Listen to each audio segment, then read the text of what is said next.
Hello everyone, I am Gayatri Gupta, Assistant Professor of Bharati Institute of Pharmacy. So friends, आज हम देखेंगे protective and absorbent के बारे में। प्रोटेक्टिव एंड एब्जॉर्बेंट क्या होते हैं और क्या रोल है इनका हमारे बॉडी में, इसके बारे में देखते हैं। Definition. Protective and absorbents, these are the agents which are used in the treatment of diarrhea. ये ऐसे एजेंट्स हैं जो हमें डायरिया में ट्रीट करने में मदद करते हैं। वैसे तो प्रोटेक्टिव, जैसे कि प्रोटेक्टिव एजेंट्स होते हैं, हम एक्सटर्नली भी लेते हैं, जैसे कि टॉपिकली हम प्रोटेक्ट करते हैं हमारे स्क्रीन को। प्रोटेक्टिव का रोल मतलब होता है प्रोटेक्शन करना, है ना। तो एक्सटर्नली कैसे काम करते हैं, जैसे हमारे स्किन सरफेस में जैसे हम लोशंस लेते हैं, सनस्क्रीन्स लेते हैं, वैसे प्रोटेक्ट करते हैं। बट इंटरनली हमारे जीआईटी के, ये क्या है, जीआईटी का क्लासिफिकेशन, राइट। तो सेकंड पार्ट है ये। तो ये जीआईटी में कैसे ये प्रोटेक्ट कर रहा है, एड्जॉर्बेंट का रोल क्या होता है वो देखेंगे जीआईटी में हमारे। जीआईटी में जैसे डायरिया होता है हमको, तो उसमें काम मदद करता है ये ट्रीट करने को। कैसे, डायरिया क्या होता है? Diarrhea, it is defined as the frequent passage of watery stool as or liquid feces.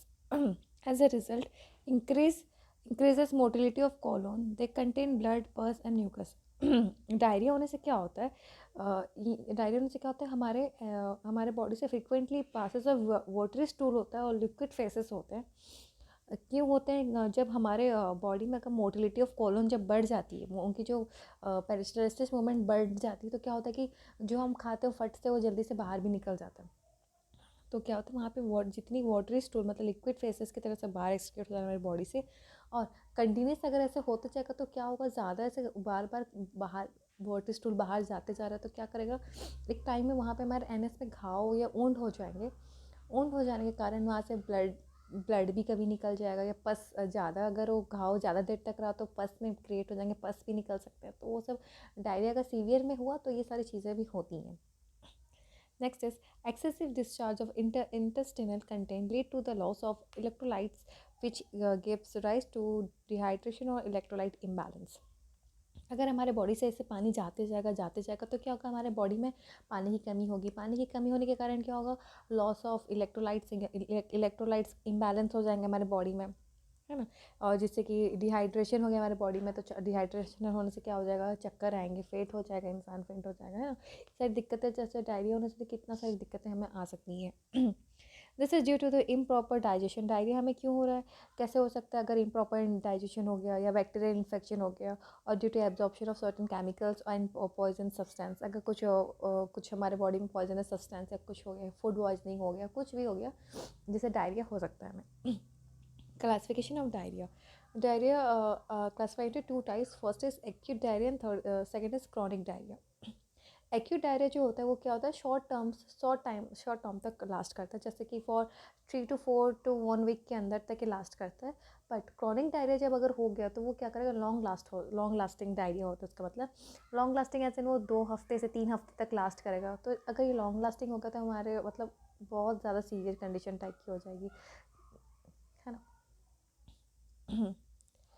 Next होता है फर्स्ट कंपाउंड देखेंगे, इसमें क्या है प्रोटेक्टिव एंड एड्सॉर्बेंट में। फर्स्ट इज बिस्मथ सब कार्बोनेट, जिसका फॉर्मूला है BiO2CO3। बिस्मथ कार्बोनेट कैसे प्रिपेयर करेंगे, हम इसे प्रिपरेशन देखते हैं। It is prepare by dissolving metallic bismuth nitric acid, then the solution is concentrated. हम क्या करेंगे, बिस्मथ को नाइट्रिक एसिड से रिएक्ट करेंगे तो हमको क्या मिलेगा, BiNO3 plus nitrous oxide plus water.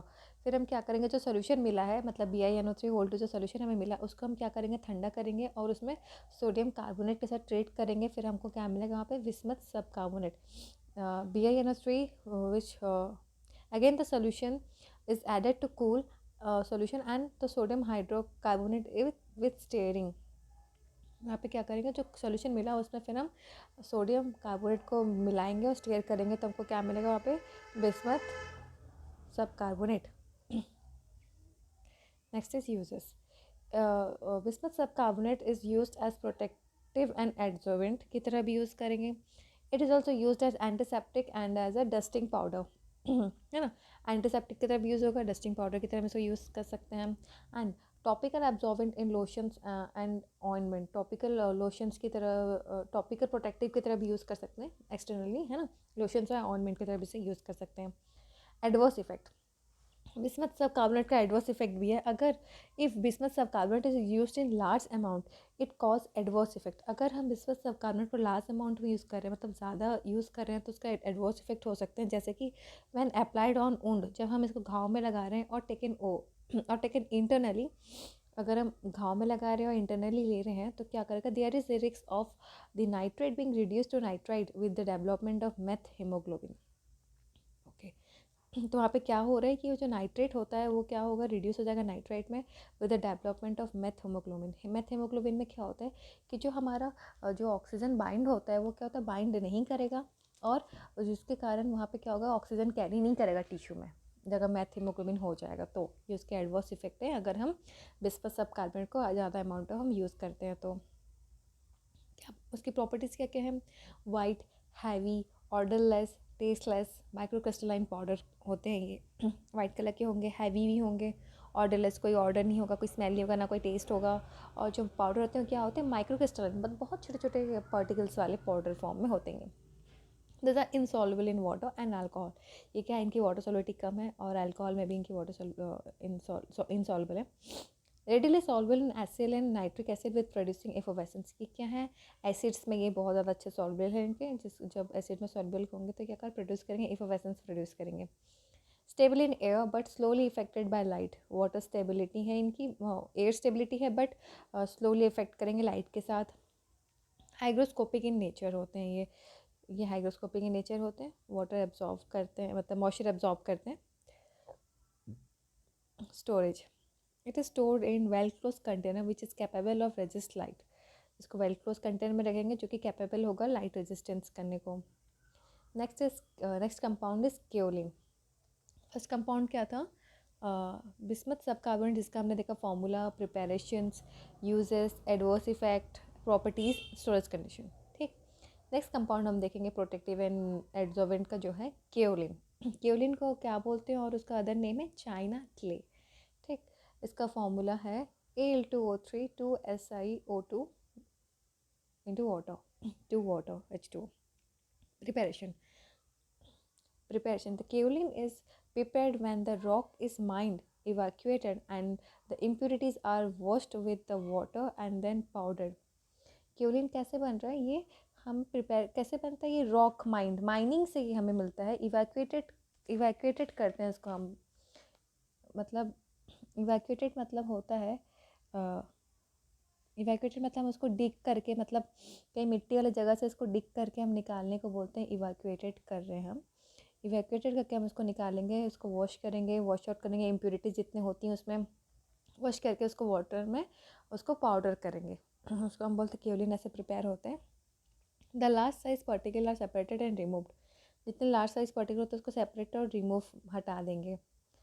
Next is properties, it is plastic like and normally white in nature, कैसे प्लास्टिक जैसे दिखेंगे और नॉर्मली वाइट कलर के होते हैं इन नेचर में। Their earthy and clay like taste, उनका जो टेस्ट होता है कैसे होता है, अर्थी मतलब मिट्टी मिट्टी टाइप का स्मेल होगा, क्ले लाइक टेस्ट होगा इसका। And third is it is smooth and soap in टची, क्या होंगे ये जो उसको टच करने से बहुत स्मूदी और सोप जैसे टच करने से सॉफ्ट या सॉफ्ट होते हैं, वैसे टाइप के ये होंगे, smoothie and soap in touch, सोपी इन टच होते हैं ये। Classifications, the kaolin is classified into 3 types. First is heavy kaolin, second is light kaolin, and third is light kaolin, natural light kaolin. So heavy kaolin जो होते हैं वो क्या होते हैं, it is a purified natural hydrated aluminium silica and with variable compositions. यहाँ पे क्या होता है, जो हम माइंड करके इसको निकालते हैं, ठीक है, तो माइंड करने के बाद जब उसको प्योरीफाई करते हैं तो उसमें कुछ अमाउंट ऑफ इम्प्योरिटीज़ रह जाती हैं, तो इम्प्योरिटीज़ मतलब बहुत सारे कंपोजिशन तब भी रह जाते हैं, इसलिए हम उसको बोलते हैं हैवी क्योलिन। और जो लाइट क्योलिन होता है, लाइट क्योलिन क्या, this are the native hydrated aluminium silicate free from the most of the impurities by illustrations and dried it may contain dispersing agent। क्या होता है, जब इसको हम प्यूरीफाई कर रहे हैं तो क्या करें, यहाँ पे अच्छे से पूरे इम्प्योरिटीज़ हट जाते हैं। बट हैवी क्योलिन में क्या होता है कि इसमें कुछ कुछ इम्प्योरिटीज़ रहते हैं करके ये हैवी क्योलिन कहलाते हैं। कुछ कंपोजिशन बच जाते हैं, बट लाइट क्योलिन में क्या होता है, यहाँ पे सारे इम्प्योरिटीज़ बाहर निकल जाते हैं, हट जाते हैं। और कैसे? बाय इल्यूट्रेशन मैथड से। इल्यूट्रेशन मेथड क्या होता है? ये प्रोसेस ऑफ सेपरेटिंग मेथड है, जहाँ पे हम based on size, shape and density से हम पार्टिकल को सेपरेट करेंगे, ठीक है। ऐसे सेपरेट करने के बाद क्या करेंगे, इसको ड्राई करेंगे तो हमको लाइट क्योलिन मिल गया। और लाइट क्योलिन में क्या होता है, इट कंटेन डिस्पर्सिंग एजेंट, इसमें ना डिस्पर्सिंग एजेंट कंटेन करते हैं। Third is natural light kaolin. Natural light kaolin it may not contain any type of dispersing agent, यहाँ पे कोई टाइप के डिस्पर्सिंग एजेंट कंटेंट नहीं करते। Next is uses. It is use as adsorbent, ये adsorbent की तरह यूज़ कर सकते हैं। Act an anti diarrhoeal, anti diarrhoeal में भी यूज़ करते हैं इसको। When given by oral route, oral route से देने से डायरियल की तरह यूज़ हो गई है। It can be absorb toxic and absorb substance from the alimentary tract and increase the bulk of the faeces और स्टूल। ये क्या करेगा, ये एब्जॉर्ब करेगा टॉक्सिक, जितने भी हमारे बॉडी में, एब्जॉर्बेंट का रोल यहाँ पे क्या होता है कि ये क्या करता है, हमारे बॉडी में जितने भी टॉक्सिक मटेरियल्स होंगे या अदर सब्सटेंस और कुछ भी मतलब जो अनवांटेड चीज़ें, उसको क्या करेगा, एब्जॉर्ब करेगा और हमारे एलिमेंट्री ट्रैक से बाहर निकाल देगा। कैसे? इंक्रीज करेगा बल्क ऑफ फेसेस को और एक साथ बाहर निकाल देगा, सबको एक्सक्रीड आउट कर देगा। Externally, light kaolin is use in the preparation of dusting powder and also in the food preservative. Internally तो हमने देख लिया कि ये डायरिया की तरह काम कर रहा है, बट एक्सटर्नली इसका क्या रोल हो रहा है कि ये लाइट क्योलिन हमारे डस्टिंग पाउडर बनाने के काम आते हैं और फूड एडिटिव्स में भी डालने के काम आते हैं। So that's it.